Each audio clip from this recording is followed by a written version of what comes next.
आम्ही तेच सीएमाचं अपॉइंटमेंट घेतला आणि सीएमाकडे गेली की आमचं लोदाचो प्रोजेक्ट येयला तो सांगपा खातीर जेन्ना डॉक्टरान ताका सांगलें की आमचे हांगासर काळजी आसा ते इतले उलयता म्हटल्यारूच तेणी आपलें स्टार्ट केलें आणि तो म्हणपाक लागलो काळजी तुमची आसा न्हू जमीन बी तुमची ती आपूण कितें तरी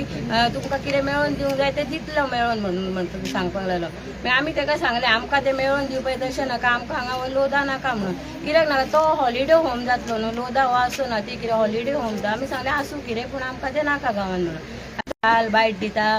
की ताका एक चान्स मेळ्ळो सराच्या बद्दल उलोवपाक स्वप्न शिल्लेकराच्या तर कितें म्हणून तो तेणी आमकां भडकोवन घालूंक ना आनी तो आमच्या बरोबर थंय सीएमा कडेन वचोंक नासलो हे सगळें आयकपाक सीएमान उलयला ते आमी सगळीं गांवचो लोक गेल्लो आनी आमी सगळ्यांनी आयकला तो भडकोवन घालपाक तेणी कित्याक भडकोवन घालता ताका एक चान्स घेतलो तेणी थंय उलोवपाक तेज्या अगेन्स्ट कितें आनी उलयतलो म्हणून हें सांगपाक तेणी थंय उलयलो सीएमान कितें उलयलां तें आमी गांवच्या लोकांनी सगळ्यांनी आयकलां आनी तेणी म्हटलां ही काय बळ टाकून स्वत म्हटलं सारकें की ही 10 वर्सां आनीक काडटली तुमी हे रस्त्यार बसला तांकां घेवन ती हें सुद्दां तेणी म्हटलां आनी आमी ताका सांगलें तूं सेटलमेंट न्हू म्हणटा न्हू तो तेणी सांगलें तुमी ते तुमकां कितें दिवंक जाय तें आपूण खंयचे पर्यंत घेवन दितलो तुमी तो प्रोजेक्ट आसूं थंय तुमकां कित्याक हें करूंक जाय अगेन्स्ट वचोंक जाय हें सुद्दां तेणी उलयलां आमकां हो प्रोजेक्ट नाका आनी आमी हेज्या विरोधानूच वयतलीं आणि जशें तेणी ताका एक चान्स मेळ्ळा फटिंगपणाचे उलयता आनी सगळे बीजेपीचे कार्यकर्ते हांव सुद्दां बीजेपीचेच कार्यकर्ते पूण तुमी हे उलयला न्हू एक चान्स घेता कित्याचें कितें उलोवपाक पूण ही तेणी बाकरेन बायट दिल्या ती सगळी फटिंगपणाची आसा